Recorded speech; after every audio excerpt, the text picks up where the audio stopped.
Halo semua, apa kabar? Pada video kali ini kita akan mengenal aplikasi Canva. Aplikasi ini bisa kita unduh di Play Store ataupun App Store yang tersedia di smartphone kita. Nah, langsung saja ya kita mulai mengenal aplikasi Canva. Nah, di bagian awal yang tampil ini adalah beranda dari Canva.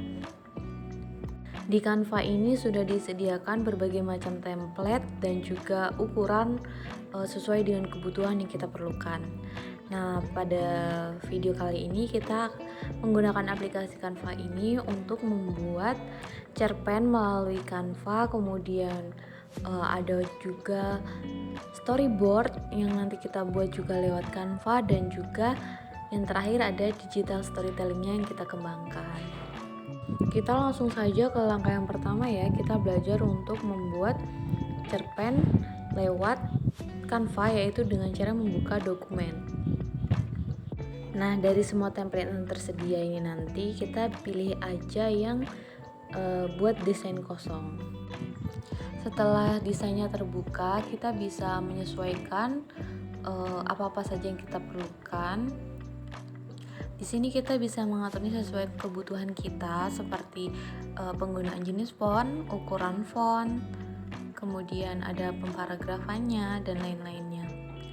Kita seragamkan saja untuk menggunakan jenis font Times New Roman dengan ukuran tadi, yaitu ukuran 12 ya, supaya semuanya sama. Nah, setelah itu kita tinggal menuangkan ide cerita yang kita punya ke dalam kanvas yang tersedia. Cerpen yang teman-teman buat harus sesuai ya dengan tema yang sudah ditentukan sebelumnya. Setelah cerpen selesai dibuat, kita bisa langsung menyimpan cerpennya loh. Caranya dengan kita tekan icon di pojok kanan atas yang panahnya mengarah ke bawah.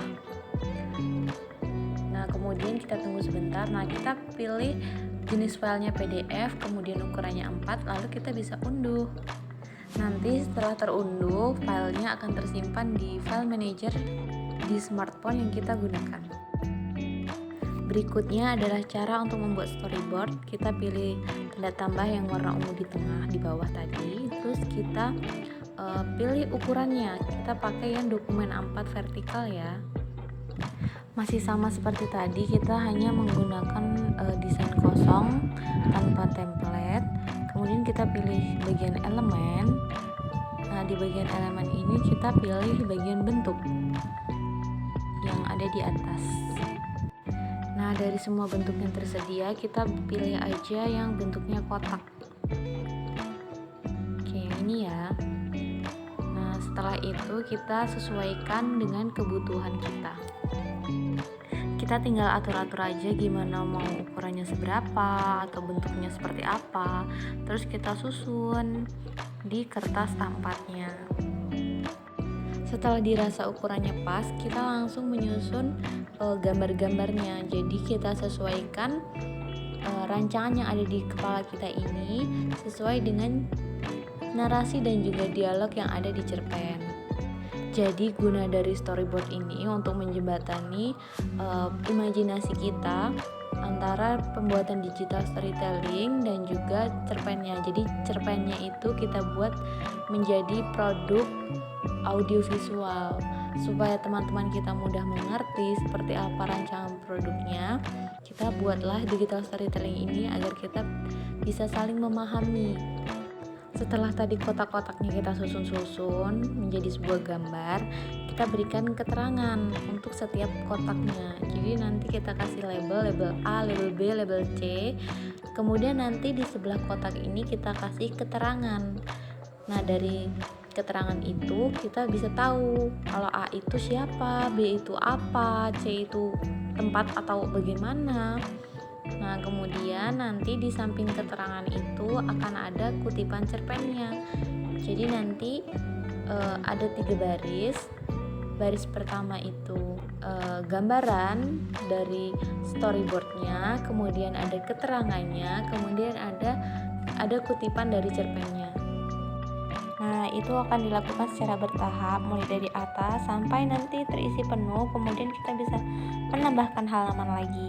Jangan lupa kita kasih keterangan storyboardnya dari kelompok berapa ya, supaya tidak tertukar. Udah deh, terus kita tinggal lakuin hal yang sama seperti sebelumnya. Kita pilih tanda panah yang di pojok kanan atas, terus kita unduh, kita simpan filenya, nanti langsung otomatis kesimpan di smartphone kita. Dan yang terakhir yaitu membuat digital storytellingnya.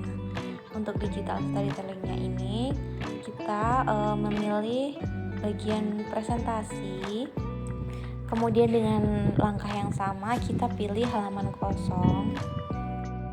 Setelahnya kita klik elemen. Nah, di elemen ini kita bisa gunakan sesuai kebutuhan kita ya. Kita cari sesuai kebutuhan kita. Karena kita tadi buat cerita mengenai Rara, jadi kita mencari background kamar tidur. Teman-teman bisa pilih saja elemennya sesuai kebutuhan ya. Di sini videonya kita percepat ya supaya nggak kelamaan. Teman-teman bisa berkreasi mengasah keterampilan untuk membuat digital storytelling ini sesuai dengan apa yang sudah dipelajari ya.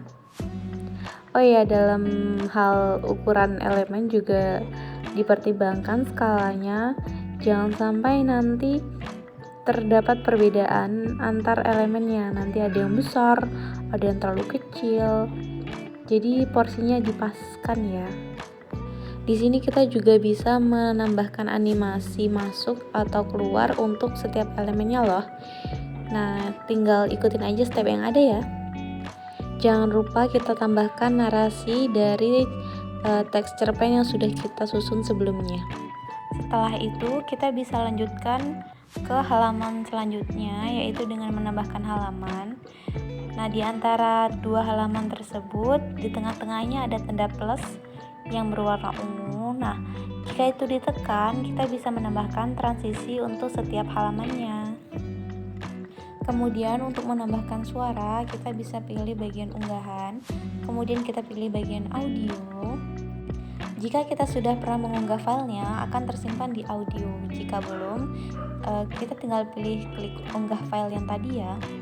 Audio yang kita klik tadi akan langsung ada di bawah halaman. Nah, itu kita bisa sesuaikan durasinya, atau mau kita letakkan di bagian mana, mau kita potong, kita perbesar volumenya, itu bisa kita lakukan di Canva.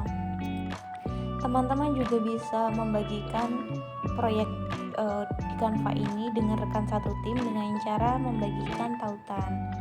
Tautannya bisa kita salin, kemudian kita berikan kepada rekan satu tim kita melalui WhatsApp atau aplikasi lainnya.